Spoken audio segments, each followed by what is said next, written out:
Quand le Seigneur Jésus a dit « j'expire », après ce qu'il a dit, tout est accompli. Il a expire. Mais gauche et droite du Seigneur Jésus-Christ.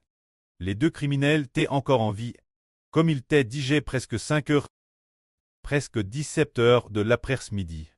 Alors, pour les Juifs, il y avait une règle. La loi de l'Ancien Testament dit ceci. Avant la tombe de la nuit, il faut enterrer ceux qui ont été crucifiés. On ne peut pas les laisser sur la croix.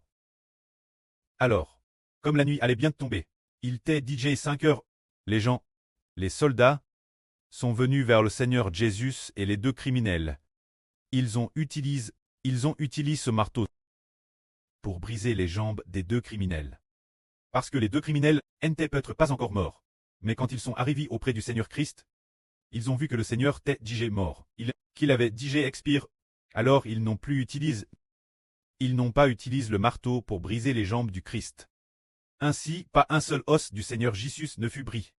Ce qui a précisément accompli la prophétie de l'Ancien Testament, disant qu'aucun os de l'agneau ne devait être brisé.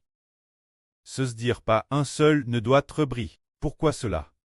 C'est pour rendre témoignage au futur Rédempteur, au véritable agneau de la paix de la nouvelle alliance. Pour témoigner, les os des deux criminels ont été brisés, mais ceux du Seigneur n'ont pas été brisés, montrant que Jésus est véritablement le salut. L'agneau de la paix que des Israélites de la nouvelle alliance.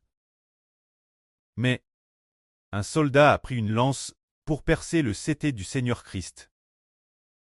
Lorsqu'il a percé le cêté du Seigneur Jésus-Christ, de l'eau et du sang en ont coulé. Quand l'eau et le sang en coulent, celui qui l'a vu en a témoigne. Alors, frères et sœurs, pourquoi le corps du Seigneur a-t-il laissé couler de l'eau et du sang? Il avait dit coule pendant tout l'après-midi. Il avait dit expire. Pouvait-il encore saigner? Madame, si c'était vraiment possible de saigner, alors madame, si c'était vraiment possible de saigner, mais pourquoi de l'eau a-t-elle coulé?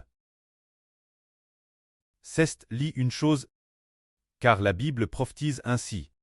Au moment de conclure l'alliance, il faut utiliser l'eau et le sang ensemble pour faire alliance. Lors de l'alliance de l'Ancien Testament, après avoir sacrifié des taureaux et des boucs, après avoir sacrifié le bétail et les moutons, on prenait le sang des buffles et des moutons, pour le mettre dans un bassin. Le bassin contenait de l'eau, alors, l'eau dans le bassin et le sang étaient blancs ensemble. Puis en trempant de l'hysope dans le sang, on en aspergeait le peuple, et on en aspergeait aussi le livre de l'alliance de Dieu. Et ce sang, ce n'était pas seulement du sang, c'était un mélange d'eau et de sang. Alors Mose a dit ce moment d'elle, regardez, voici le sang de l'alliance. Ce sang de l'alliance contenait de l'eau. Cela symbolise l'eau de la vie. L'eau de la vie signifie le Saint-Esprit. Quand le Seigneur Christ a téperc, de l'eau et du sang on coule, symbolisant que celui-ci est le Rédempteur capable de donner la vie éternelle. Celui qui peut donner l'eau et le sang, c'est le Fils de Dieu. Jésus-Christ qui donne la vie éternelle aux hommes. Ce sujet, l'apôtre Jean dans la première épître de Jean. Il dit ceci. Celui qui est venu par l'eau et le sang. C'est Jésus-Christ. Non avec le sang seulement, mais avec de l'eau et du sang. Qu'est-ce que cela signifie? Le Seigneur Jésus n'a pas seulement vers du sang, mais il a vers de l'eau et du sang. On n'a jamais entendu parler de quelqu'un qui lorsqu'il est transpercé, verse la fois de l'eau et du sang. Alors celui-ci qui a vers de l'eau et du sang, son eau et son sang vert, témoignent également de lui. Il est le Rédempteur qui donne la vie. Que la gloire soit auprès et au Seigneur. Amen.